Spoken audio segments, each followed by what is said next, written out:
أعوذ بالله من الشيطان الرجيم. بسم الله الرحمن الرحيم. إن الذين آمنوا والذين هادوا والنصارى والصابئين من آمن بالله واليوم الآخر وعمل صالحا فلهم أجرهم عند ربهم ولا خوف عليهم ولا هم يحزنون. وإذ أخذنا ميثاقكم ورفعنا فوقكم الطور خذوا ما آتيناكم بقوة واذكروا ما فيه لعلكم تتقون. ثم توليتم من بعد ذلك فلولا فضل الله عليكم ورحمته لكنتم من الخاسرين.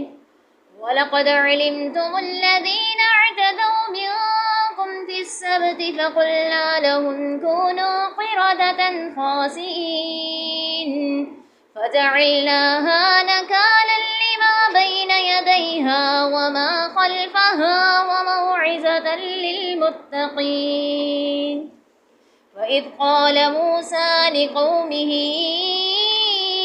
إن الله يأمركم أن تذبحوا بقرة قالوا أتتخذنا هزوا قال أعوذ بالله أن نكون من الجاهلين.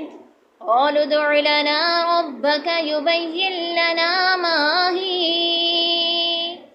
قال إنه يقول إنها بقرة لا فارغ ولا بكر عوان بين ذلك فافعلوا ما تؤمرون. قالوا ادع لنا ربك يبين لنا ما لونها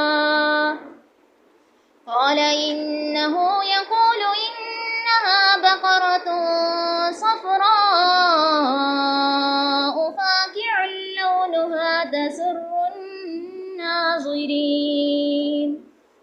قالوا ادع لنا ربك يبين لنا ما هي إن البقرة شابه علينا وإنا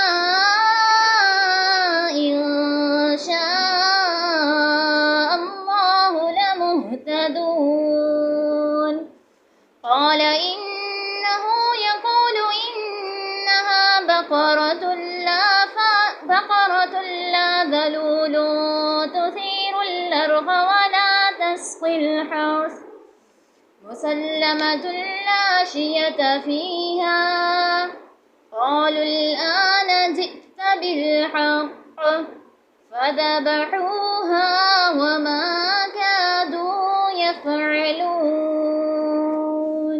نحمده ونصلي على رسوله الكريم أما بعد فأعوذ بالله السميع العليم من الشيطان الرجيم بسم الله الرحمن الرحيم. إن الذين آمنوا والذين هادوا والنصارى والصابئين من آمن بالله واليوم الآخر وعمل صالحا فلهم أجرهم عند ربهم.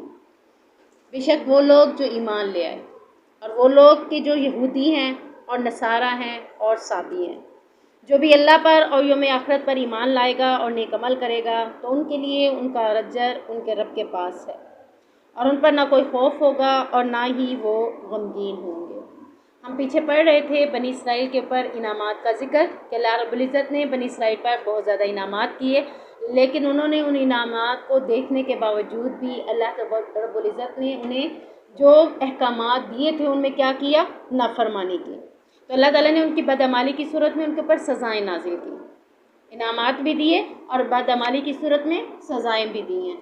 تو بیچ میں اس آیت کا تذکرہ اللہ رب العزت نے اس لیے کیا ہے کہ جو بھی ایمان لائے وہ یہودی ہے، نصارہ ہے، صابی ہے، لیکن وہ ایمان لے آتا ہے اللہ پر اور آخرت کے دن پر ایمان لے آتا ہے اور نیک عمل کرتا ہے، تو اللہ رب العزت کے پاس اپنا اجر پا لے گا۔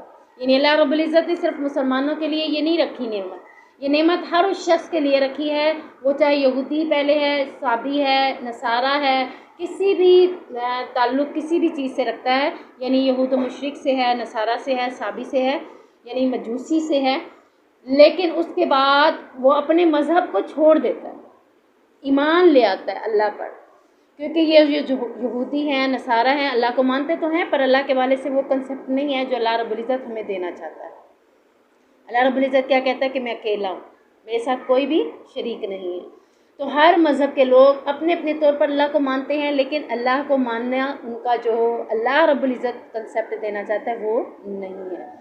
تو اللہ رب العزت کہہ رہے ہیں کہ جب ان یہودیوں کے پاس، ان نصارہ کے پاس، ان صابی کے پاس اللہ کے بارے میں کنسیپٹ وہی آ جاتا ہے جو اللہ رب العزت چاہتا ہے، یعنی وحدانیت کا، کہ سارے کاموں کا اختیار کس کے پاس ہے؟ اللہ رب العزت کے پاس ہے، کوئی اور اللہ کے علاوہ وہ کام نہیں کر سکتا، اور وہ آخرت کے دن پر بھی ایمان لے آتا ہے کہ ہم مر جائیں گے اور دوبارہ اٹھیں گے، قیامت کا دن آئے گا، اللہ روز قیامت کے دن یعنی سزا و جزا بھی دے گا۔ تو یہ ایمان کس کا ہے؟ وہ یہودی ہے وہ بھی ایمان لے آتا ہے، وہ نصارہ ہے وہ بھی ایمان لے آتا ہے، وہ صابی ہے، مجوسی ہے وہ بھی ایمان لے آتا ہے۔ تو اللہ رب العزت کہتے ہیں اس کے بعد وہ کیا کرتا ہے؟ وَعَمِلَ صَالِحًا، صرف ایمان لانا کافی نہیں ہے، اس کے بعد اسے کیا کرنا ہے؟ نیک عمل بھی کرنے، کوشش یہ کرنی ہے، کلمہ تو پڑھ لیا ہے، اللہ پر ایمان تو لے آئے ہیں، آخرت کے دن پر بھی یقین ہے، اب صرف اپنے آپ کو ایسے نہیں چھوڑ دینا بلکہ کیا کرنا ہے؟ نیک اعمال کی کوشش کرنی ہے، تو اللہ رب العزت ان کے نیک اعمال پر انہیں اجر عظیم عطا کرے گا۔ اب آپ دیکھ لیں، آپ نے رمضان گزارا ہے تو رمضان میں جو نیکیاں کی ہیں تو وہ نیکیاں ایک مسلمان کے لیے عام روٹین میں بھی ویسے ہی کرنے کا حکم ہے، لیکن انسان نے اپنی نیکیوں کو صرف رمضان کے ساتھ اٹیچ کر لیا ہے تو وہ صرف رمضان کا مسلمان ہے۔ اگر وہ پوری زندگی کے لیے ان نیکیوں کو کرتا ہے تو وہ پوری زندگی کے لیے مسلمان ہے۔ مسلمان ہونے کے لیے نیک عمل تو رمضان کے ساتھ مشروط نہیں کیے نا اس آیت میں، کہ جو بھی ایمان لے وہ نیک عمل کرے۔ اب وہ اس کے لیے اللہ نے نہ محرم کہا ہے، نہ سفر کہا ہے، نہ رمضان کہا ہے، نہ شعبان کہا ہے، نہ زکوٰۃ کہا ہے، نہ ذی الحج کہا ہے، کسی بھی مہینے کو مختص نہیں کیا۔ اللہ نے کس کے ساتھ کیا کہ ایمان لانے کے بعد نیک عمل ضروری ہے۔ ہم نے رمضان میں جو نیکیاں کی ہیں ان کو بھلا نہیں دینا، ان کو صرف رمضان تک نہیں رکھنا بلکہ ادروائز بھی ہمیں وہ نیکیاں کرتے رہنا چاہیے۔ مثال کے طور پر آپ دیکھیں، آپ نے رمضان میں قیام اللیل کیا ہے، تراویحیں پڑھی ہیں نا، 8 پڑھی ہیں، 10 پڑھی ہیں، 20 پڑھی ہیں، جس نے جتنی بھی پڑھی ہیں، اور جس نے آدھی رات کو پھر اٹھ کے قیام اللیل کیا، تہجدیں پڑھی ہیں، اب وہ صرف رمضان کا مسلمان تو نہیں تھا نا، یا روزے کے ساتھ تو قیام اللیل نہیں تھا۔ قیام اللیل یہ ایک نیکی ہے، یہ ایک نیک عمل ہے اللہ کے قریب ہونے کے لیے، اللہ کی قربت کو پانے کے لیے۔ اب اس قربت کو پانے کے لیے اگر ہم نے صرف رمضان میں ہی اللہ کو اپنے قریب کرنا ہے، آگے پیچھے اللہ کو اپنے قریب نہیں کریں گے تو موت صرف رمضان میں تو نہیں آنی، موت تو کسی بھی وقت آ سکتی ہے۔ تو ہمیں نیک عمل کے لیے ہر لمحہ تیار رہنا ہے، وہ رمضان ہے، وہ شعبان ہے، وہ ذکوٰۃ ہے، وہ ذی الحج ہے، وہ محرم ہے، کوئی بھی مہینہ ہے، ہم نے نیک عمل کرنے ہیں۔ تو اللہ رب العزت کی طرف سے ہمارے لیے خوشخبری کیا ہے؟ فَلَهُمْ أَجْرُهُمْ عِنْدَ رَبِّهِمْ، اللہ کہتا ہے میرے پاس اس کا اجر موجود ہے، میں اس کا اجر لکھ لیتا ہوں۔ کسی بھی انسان کے نیک عمل کو اللہ رب العزت ضائع نہیں ہونے دیتا، اس کا اجر اپنے پاس لکھ دیتا ہے۔ پھر کل قیامت کے دن ان کے لیے کیا ہوگا؟ وَلَا خَوْفٌ عَلَيْهِمْ وَلَا هُمْ يَحْزَنُونَ، یہ بہت بڑی خوشخبری ہے ان کے لیے کہ قیامت کے دن انہیں کسی قسم کا ڈر خوف نہیں ہوگا۔ اب ہمارے ساتھ کیا ہوتا ہے؟ اب ہم جہنم میں تو نہیں ڈالے جائیں گے، اللہ رب العزت ہمارے ساتھ کرتا کیا ہے؟ دیکھیں، جب کوئی غلطی کرتا ہے نا تو اس کی غلطی کے بعد اس شخص کے پاس جب قریب جاتا ہے تو اسے ڈر ہوتا ہے کہ اب یہ میرے ساتھ کرتا کیا بندہ۔ تو جب ہم اللہ کی نافرمانی کریں گے تو روز قیامت ہمیں ڈر ہوگا کہ اللہ آج ہمارے ساتھ کرتا کیا ہے، اور جب ہم اللہ کی نافرمانی کر ہی نہیں رہے، ہم کیا کر رہے ہیں؟ وَعَمِلَ صَالِحًا، نیک عمل کر رہے ہیں، تو پھر ہمیں کیا ہوگا؟ کسی قسم کا کوئی ڈر خوف نہیں ہوگا۔ ساری بک تیار کر لی ہے آپ نے، پیپر آپ کو یاد ہے، پورا سلیبس آپ کو یاد ہے، آپ کو کسی قسم کا پیپر کے آنے میں ڈر ہوگا؟ نہیں ہوگا، آپ کو ہوگا جو بھی آئے گا میں کر لوں گی، کیونکہ آپ کی تیاری مکمل۔ تو جب آپ کی تیاری مکمل ہے، آپ نے نیک عمل ساری زندگی کی ہیں، صرف رمضان میں نہیں کیے، ہر وقت آپ نیک عمل کرتے رہے ہیں تو پھر آپ کو کسی قسم کا کوئی خوف نہیں ہوگا. وَلَا هُمْ يَحْزَنُونَ، اور نہ ہی کسی قسم کی غمگینی آپ کے چہرے پر ہوگی کہ آج میرے ساتھ ہوتا کیا ہے، آج میں جنت سے محروم تو نہیں کر دیا جاتا. یہ خوف نہیں ہوگا. کن کو نہیں ہوگا؟ وَعَمِلَ صَالِحًا والوں کو. اب آپ دیکھ لیں کہ آپ وَعَمِلَ صَالِحًا روزانہ کرنے کی کوشش کرتے ہیں یا کبھی کبھی کرتے ہیں. تو موت کبھی کبھی نہیں آنی، موت تو روزانہ میں سے کسی بھی دن آنی ہے. تو وَعَمِلَ صَالِحًا انشاءاللہ ہم نے ہر وقت کرنا ہے. تو اللہ تعالیٰ نے اس آیت کا ذکر یہاں پر اس لیے کیا ہے کہ اللہ رب العزت ہمیں سمجھانا چاہتا ہے کہ توبہ کا دروازہ کھلا ہوا ہے. جب بھی آپ اللہ کے ہاں توبہ کر لیں اپنے گناہوں کی توبہ کریں گے تو تبھی نیکی کر سکیں گے نا. گناہوں کی توبہ نہیں کریں گے تو نیکی بھی نہیں ہو سکتی. تو جو بھی شخص نیکی کرے گا وہ نبی کریم صلی اللہ علیہ وسلم کے آنے سے پہلے ہو یا نبی کریم صلی اللہ علیہ وسلم کے آنے کے بعد ہو یا نبی کریم صلی اللہ علیہ وسلم کی وفات کے بعد ہو، جو بھی نیکی کرے گا اللہ رب العزت اس کی نیکیوں کا اسے اجر دے گا اور اسے کسی قسم کا قیامت کے دن خوف اور غم نہیں ہوگا. آپ صلی اللہ علیہ وسلم نے فرمایا قسم ہے اس ذات کی جس کے ہاتھ میں میری جان ہے. کس کے ہاتھ میں جان ہے؟ اللہ رب العزت کے ہاتھ میں.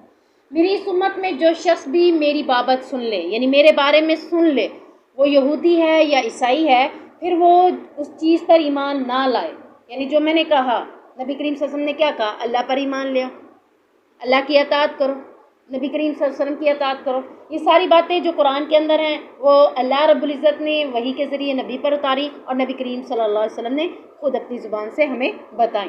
تو میری بابت جو سن لے اور اس پر ایمان نہ لائے، جو میں دے کر بھیجا گیا ہوں یعنی قرآن پاک، تو وہ جہنم میں پھینک دیا جائے گا. یعنی اب دیکھیں قرآن پر عمل لانا کس لیے ضروری ہے؟ جہنم سے بچنے کے لیے. جنت میں داخلے کے لیے قرآن پر عمل کرنا، جہنم سے بچنے کے لیے قرآن پر عمل کرنا ہمارے لیے ضروری ہے. وَإِذْ أَخَذْنَا مِيثَاقَكُمْ وَرَفَعْنَا فَوْقَكُمُ الطُّورَ، اور جب ہم نے تمہارا پختہ عہد لیا اور تمہارے اوپر پہاڑ کو بلند کر دیا. دوبارہ بنی اسرائیل کا ذکر ہو رہا ہے. پیچھے ہم نے پڑھا ہے نا کہ کوہ طور پر 70 لوگوں کو ساتھ لے کر گئے تھے موسیٰ علیہ السلام. تو اللہ رب العزت اسی بات کا ذکر دوبارہ کر رہا ہے کہ اللہ تعالیٰ نے بنی اسرائیل سے تورات پر عمل کرنے کا عہد لیا تھا اور عہد لیتے ہوئے ایک ہیبت ناک منظر بنا دیا. کون سا ہیبت ناک منظر بنا دیا؟ کہ تمہارے اوپر پہاڑ کو بلند کر دیا. پہاڑ ویسے تو بلند ہے لیکن پہاڑ کا جھکاؤ اس طرح سے کر دیا کہ ان کے اوپر ایسے لگتا تھا کہ جیسے ابھی پہاڑ گرا، ابھی کے ابھی پہاڑ ان کے اوپر گرتا ہے. یعنی یہ منظر ہیبت ناک پیش کرنے کا مقصد کیا تھا؟ تاکہ وہ دل سے تورات کے اوپر عمل کرنے کو عہد کر لے. کہ ہم جب انسان کسی چیز سے ڈرتا ہے نا پھر اس چیز کے قریب نہیں جاتا. ہوتا ہے نا ایسے. اگر آپ کو کسی کے بارے میں پتہ چل جائے کہ وہ اس نے مشین لگائی تھی کپڑے دھونے والی اور بجلی کا کرنٹ لگا اور اس سے وہ فوت ہو گئی ہے، ہلاک ہو گئی ہے، مر گئی ہے، تو آپ کچھ عرصے تک اس کا ڈر آپ کے اوپر رہے گا. آپ سوچ لگاتے ہوئے بھی ڈریں گے. وہ ایک چیز دماغ میں بیٹھ جائے گی. ہیبت ناک منظر ہے نا، وہ بیٹھ جائے گا اور وہ ہیبت ناک منظر آپ کو اس غلط کام کی طرف نہیں لے جانے دے گا. تو تورات کا عہد لیتے ہوئے کہ تورات پر عمل کرو گے، ہیبت ناک منظر اس لیے بنایا کہ جب بھی تورات پر عمل کرنے کے لیے اپنے آپ کو پیچھے کریں گے یا اس کے اوپر نافرمانی کریں گے تو وہ ہیبت ناک منظر ان کے ذہن میں دوبارہ رپیٹ ہو جائے گا، تو وہ بدعہدی کرنے سے یا اس پر عمل کرنے سے یعنی انکار کرنے سے رک جائیں گے. تو اللہ رب العزت نے پہاڑ کو ان کے اوپر یعنی ایسے کر دیا کہ جیسے زلزلے کے ساتھ پہاڑ ان پر جھکا اور صاحبان کی طرح ان پر سایہ فگن ہو گیا. انہیں یقین ہو گیا کہ ابھی ان پر پہاڑ گرنے والا ہے. یہ منظر بنانے کا مقصد موسیٰ علیہ السلام کی قوم کے اوپر یہ منظر بنایا گیا. اور ہمارے لیے قرآن دینے کے بعد ہمارے لیے کیا ہیبت ناک منظر بنایا؟ جہنم کا نقشہ کھینچ کے، قبر کے اندر کا نقشہ کھینچ کے. ہمارے لیے بھی تو ہیبت ناک منظر بنا دیا کہ قبر میں آپ اکیلے ہوں گے، مٹی ہوگی، اندھیرا ہوگا، کوئی کسی قسم کی روشنی نہیں ہوگی، چھوٹی سی جگہ ہوگی، تنگ سی تاریک سی کوٹھری ہوگی. ہیبت ناک منظر ہے کہ نہیں ہے؟ اس میں سانپ بھی ہوں گے، بچھو بھی ہوں گے، زمینی حشرات سارے ہوں گے، لیکن ان سے کس کو بچایا جائے گا؟ جنہوں نے قرآن پر عمل کر لیا ہوگا. جنہوں نے قرآن پر عمل نہ کیا تو یہ ہیبت ناک منظر اللہ کا بتانے کا مقصد یہی ہے کہ ڈر کے اپنی اصلاح کر لیں، ڈر کے قرآن پر عمل کرنا شروع کر دیں. خذو، پکڑو اس کو،